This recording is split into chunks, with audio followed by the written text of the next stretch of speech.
Bhagavad Gita Chapter 6 Dhyan Yoga, the Yoga of Meditation. Sloka chanting is followed by translation and commentary by Swami Mukundananda.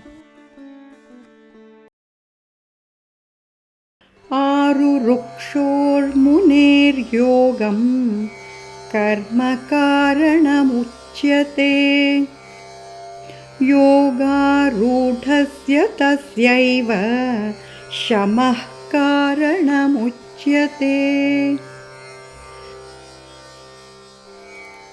To the soul who is aspiring for perfection in yoga, work without attachment is said to be the means.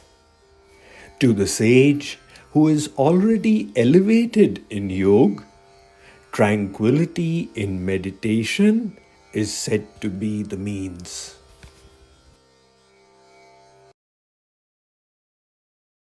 Shree Krishna said, you work in the world.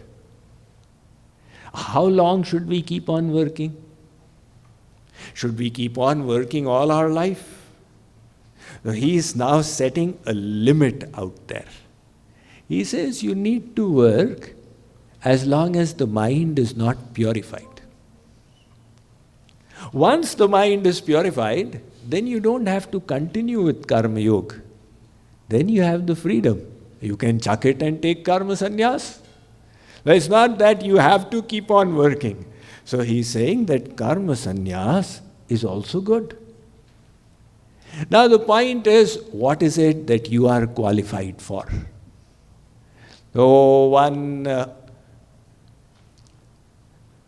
child, the parent said, Beta, we will do your yagyopavit ceremony. You will get the sacred thread. The child said, Pitaji, then later on when I take sannyas, I'll have to reject the sacred thread. Now you are telling me take the sacred thread, later on I'll have to reject the sacred thread. So why not reject it right now? The parents say you are not qualified as yet. There is a qualification for everything. So we have to go by our qualification. So initially the mind is such, it is driven by its material habits. One disciple, he was attached to his hookah. You know, you have that hookah, it's a way of smoking. There's a movable pipe that you put in the mouth and then you pull the smoke. So it gets good. So he was attached to the hookah and he was also doing bhakti. And he said, Guruji, it is now my last few days left. So what will happen to me now? Guruji said that, look, this hookah habit of yours is going to get you in trouble. So Guruji, what should I do? The Yamdoots will be coming for me anytime. Guruji said, look, you stay in the ashram. As long as you are in the ashram, the Yamdoots will not be able to come and get you. So he said, all right. So the Yamraj sent the Yamdoots, his time is up, come on. Now he was in the ashram and drinking hookah, we will take him to Narak. The Yamdoots came and he's in the ashram. So they went and told Yamraj that there is no way we are able to go, he's under Guruji's protection. Yamraj said, you take a hookah and you start blowing on it outside. So they went, they started doing good. He said, Guruji, there's a hookah outside, can I go and take a few puffs? Guruji said, Khabardar. But Guruji, it is so tempting. Guruji said, not at all. Arey Guruji, if you don't mind just once. He left and they grabbed him and took him away. So we have all these, for endless lifetimes, we have taken the mind to the world. That is the habit of the mind. Besides, the mind itself is material and the world is material, it naturally runs to the world. So what do? Initially you do karma yoga. You engage in your worldly activities and offer the fruits to God. And slowly, slowly, slowly, as the purification starts happening and it reaches a reasonable level, then it's not that you have to do them all your life, then you chuck them and do only bhakti. So Shree Krishna is giving the permission for that as well. He says that there are two. One is the yogarurukshu and one is the yogarudh. Yogarurukshu is one who is a beginner in yoga, and yogarudh is the one who is an adept in yoga. So for both of them, there are different instructions.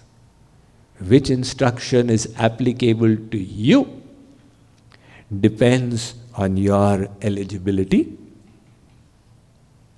So different shloks for different folks. Now somebody says, Guruji told that person this instruction, so it should be valid for me as well. Well, that shlok was for that person. Swami Vivekananda and Swami Brahmanand were two disciples of Ramakrishna Paramahans. Now these are their names after sannyas. They had the names before sannyas, but I'm just calling them by these names.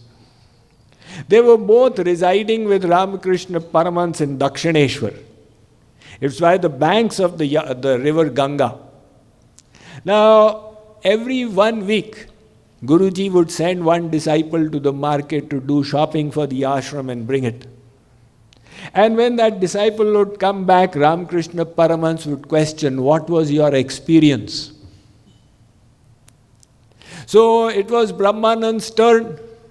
Now when Brahmanand was crossing the river with his groceries, some students were sitting there and they started ridiculing him.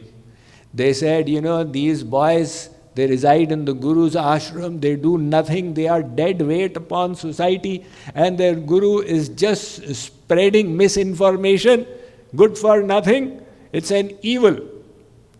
And Brahmanand quietly kept listening.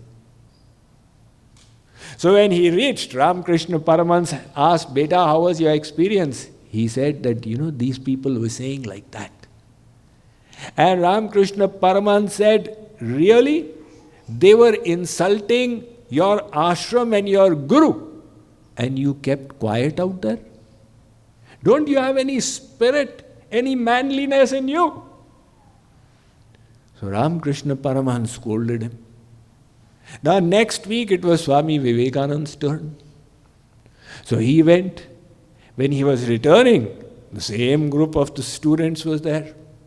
They said, here's another one. I don't know what they find attractive out there. They leave all their efforts and they just sit in the ashram and eat and do nothing else. So Swami Vivekananda, he took out his shoe and he said, you speak one more word and I'll hit you all together and throw you in the water as well. So he scolded them and he had a big strong build. They all got silenced. When he reached, Ramakrishna Paramahans said that, how was your experience? He said, they were insulting you and they were insulting the ashram, and I ensured that they'll not say another word. Ramakrishna Paramahans said, you are a sadhak and you are not able to tolerate anything. Why did you get so agitated just by a few words? So the other disciple said, Guruji, you gave one instruction that day, you are giving another instruction today, completely reverse. Ramakrishna Paramahans said, Brahmanand has very little spirit. I had to enhance his spirit. And Vivekananda is already too full of spirit. I had to subdue him a little bit. So that is the point of different shloks for different folks. Now you say that, okay, Shree Krishna said, give up all karma, like now Bhagavan Buddha.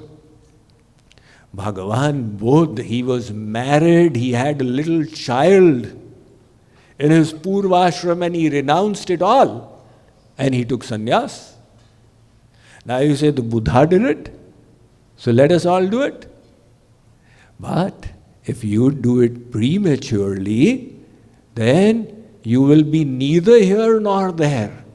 The Buddha, he took a higher dharma. And in your case, it will be just rejection of a dharma.